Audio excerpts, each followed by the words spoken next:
தமிழ்நாடு நாட்டுப்புற கலைஞர்கள் நல வாரியத்தின் சார்பில் 50 லட்சம் ரூபாய்க்கான நலத்திட்ட உதவிகளை முதலமைச்சர் மு.க.ஸ்டாலின் வழங்குகிறார். அந்த காட்சிகளை பார்க்கலாம்.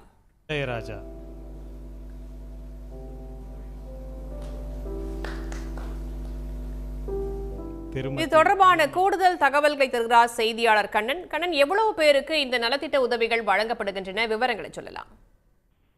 தமிழ்நாட்டில் பல்வேறு அமைப்பு சாரா தொழிலாளர்களின் நலன்களை பாதுகாப்பும் வகையிலும் அவர்களுக்கு பல்வேறு நலத்திட்ட உதவிகளை வழங்கும் வகையில் பல்வேறு நலவாரியங்கள் செயல்பட்டு வருகிறது.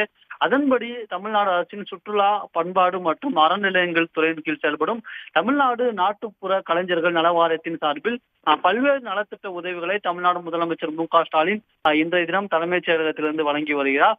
அதன்படி 50 லட்சம் ரூபாய்க்கான நலத்திட்ட உதவிகளை 941 நாட்டுப்புற கலைஞர்களுக்கு வழங்குவதற்கு ஆணையிடப்பட்டுள்ளது. அவர்களுக்கு வழங்கும் விதமாக அடையாளமாக 10 நாட்டுப்புற கலைஞர்களுக்கு தமிழ்நாடு முதலமைச்சர் மு.க.ஸ்டாலின் இன்றைய தினம் தலைமைச் செயலகத்திலிருந்து இந்த நலத்திட்ட உதவிகளை வழங்கி வருகிறார். குறிப்பாக இந்த நலத்திட்டங்களை பொறுத்த வரைக்கும் கல்வி உதவித்தொகை, திருமண நிதி உதவி, மூக்கு கண்ணாடி நிதி உதவி, இயற்கை மரணம், ஈமச்சடங்கு நிதி உதவி உள்ளிட்ட பல்வேறு நலத்திட்ட உதவிகள் இந்த நாட்டுப்புற கலைஞர்கள் நலவாரியத்தின் சார்பில் வழங்கப்பட்டு வருகிறது.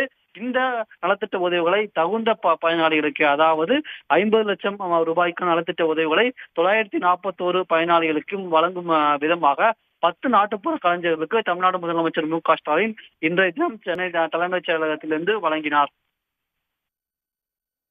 தகவல்களுக்கு நன்றி கண்ணன். உடனுக்குடன் செய்திகளை தெரிந்து கொள்ள சன் நியூஸ் பெல் ஐகானை கிளிக் பண்ணுங்க.